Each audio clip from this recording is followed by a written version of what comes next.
Oh, jogging you see.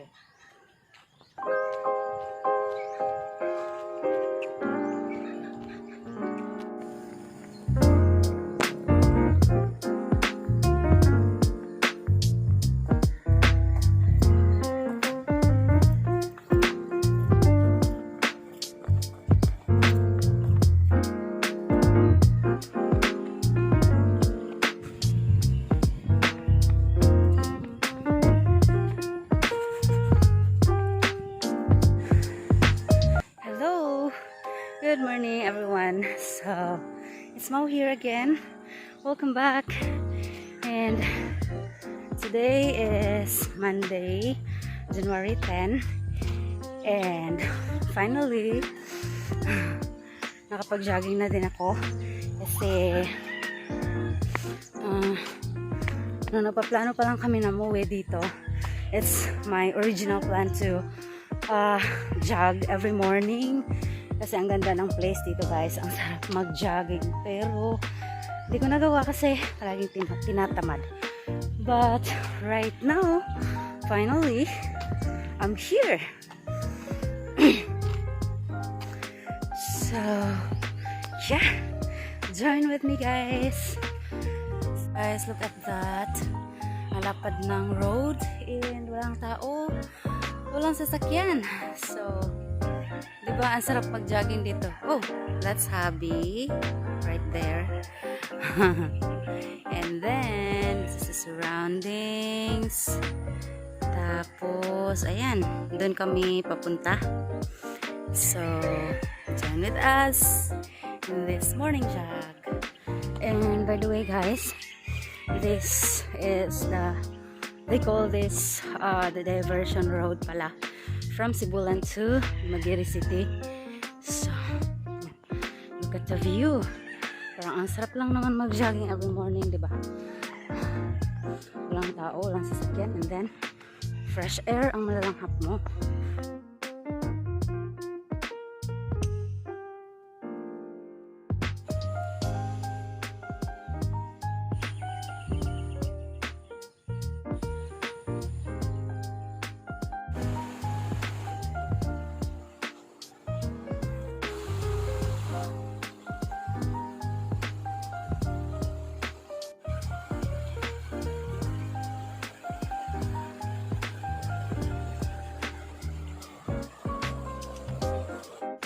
Guys, I just found this kabundok na natatabunan ng mga wild grass. So I wonder kung ano kayang andyan sa loob. Yung tingin nyo, guys. Nakatago talaga siya. Lahat natabunan ng mga wild grass and trees. This is the end. Hindi pa pala siya tapos, guys. This is going to be connected over there, pero hindi pa siya tapos kaya nilagyan pa ng pader. So, yan.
guys, I'm back. So, wala pa din paligo. Mamaya na ako maligo kasi magko-color man ako ng hair. But, nakakatawa yung ginawa namin kanina guys kasi nag-jogging kami ng mga 5:50 in the morning and then natapos kami ng 7:15. Tapos, nagluto ako ng almusal. After that, nag-almusal. And then, later on, natulog. Oh my God. Yung na-burn namin na fat sa jogging and walking namin is wala. Naibalik lang sa kain and then sa tulog. Diba? Very good self. But anyway, so yeah, I'll be coloring my hair right now kasi as you can see, black na ang hair ko guys and I don't like it na kasi sanay ako na may kulay ang hair ko and then kinulayan ko to pero parang nagulas na yung color niya kasi nagdi-DIY color lang din naman ako. So, today I am gonna be using this hair color cream. This one. Hindi ko pa to na-try pero ita-try ko siya ngayon. And hindi ko din siya mai-recommend sa inyo kasi first time kong i-try to guys and I don't know kung anong magiging effect niya dito. So, ito siya. I bought this for only 120 pesos. And then, ngayon, gagawa ko ng skin sensitivity patch test kasi baka allergic ako. So, or baka magkaroon siya ng allergic reaction. So, this is what is inside. And by the way, this is in the color light ash blonde. I don't know kung kasya to sa hair ko, pero ito ang hair ko. Medyo short pa lang naman siya and then manipis lang ang hair ko. So, hopefully, magkasya to sa hair ko. So, yeah. Right now, basahin ko lang tong instruction ng patch test. So, sabi dito, mix a small amount of dye with developer. Where's the developer? Walang developer dito, guys.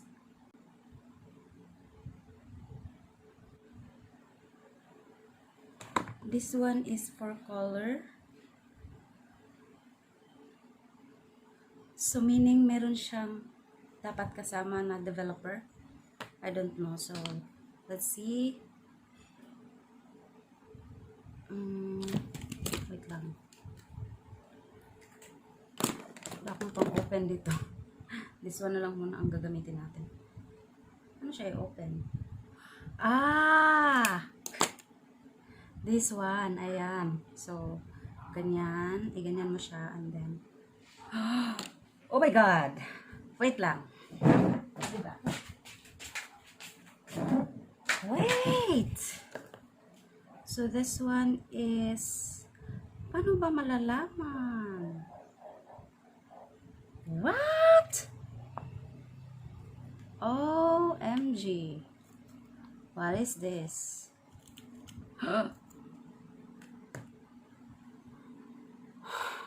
Hindi ko maintindihan. Tingnan nyo. Ganito lang siya, guys. So, I think this is the developer. Wait lang. Kailangan kong balikan yung store. What is happening? Hindi pwede to kasi isa lang siya. OMG. Wait lang. Okay. So, babalikan ko yung store and babalikan ko din kayo.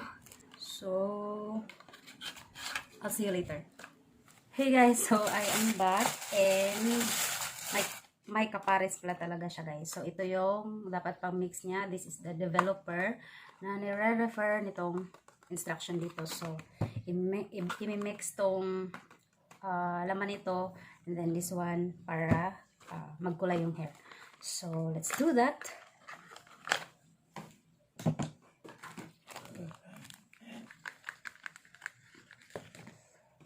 Okay, so sabi dito sa instructions for skin sensitivity patch test, mix a small amount of dye with developer, apply mixture with a sterile cotton swab inside the elbow. Inside the elbow? What?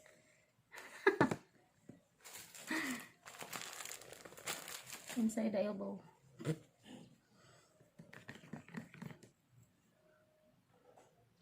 Okay, so then, dito ko nilagay. And then,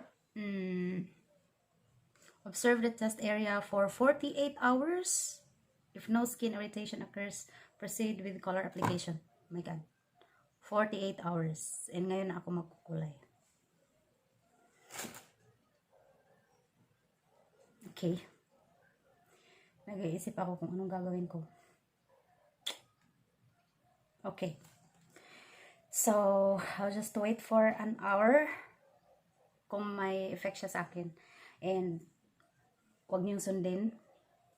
Huwag niyong sundin. Ako lang to guys. Ako lang to. So, huwag niyong sundin. Dapat 48 hours yung patch test. Pero ako, mag-wait lang ako ng 1 hour. And anyway, sanay naman na ako na nagkukulay ng hair ko. So, ilang beses na ako gumagamit ng kahit anong pangkulay ng hair and wala naman siya effect sa akin. So, I believe this will work out the same. So, yeah, don't follow me. Please, do patch test, 48 hours na skin patch test. Huwag niyo akong sundin, guys. Ako lang to. Ako lang to. Decision ko to. Okay? Okay? So, yeah. Later, magkukulay ako ng hair. Kasi tomorrow, I have work na. And I don't have any more time na magkulay ng buhok on the succeeding days. Kasi may trabaho ako. And then, on Friday, uuwi na kami ng Cebu City. So, no more time. Hey guys, so it's already 4:53 in the afternoon, so almost 2 hours na since nag-patch test ako. So I'll start na to color my hair kasi gusto ko nang maligo guys, and gawin ko na muna, magkukulay na muna ako ng hair bago ako maligo. So again, ulit-ulitin kong sabihin sa inyo na please follow the patch test instruction. Huwag niyo akong sundin guys kasi the instruction is 48 hours and I just had the test for only almost 2 hours kasi yun lang yung time na natira sa akin. Again, don't follow me. Follow the instructions given kasi ang mga product na ito, kumbaga, this is like try at your own risk. So, ako, dalas na akong gumagamit ng mga hair colors. So, parang sanay na ako, I would say. But, yeah, again, don't follow me. Follow the instructions given in every product na bibilhin nyo. So yeah, let's start. So ipapartition ko lang yung hair ko para malagyan lahat.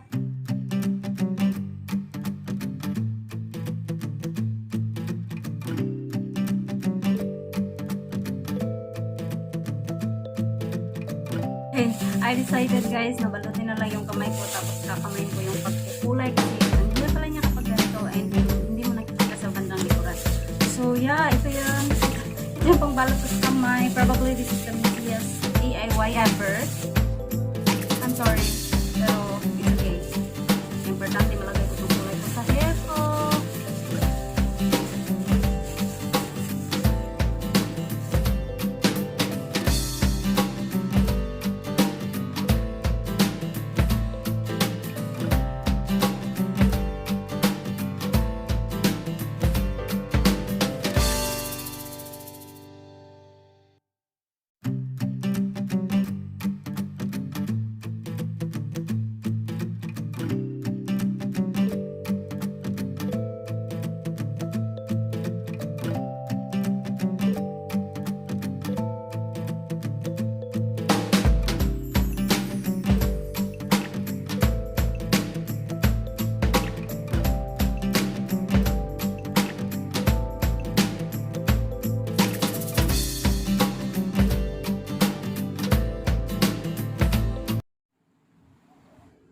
Okay guys, so I'm done. Ayan siya. And binalot ko lang sa hair ko yung plastic na andito kanina. And I'll be leaving the hair colorant sa hair ko na mga 45 minutes.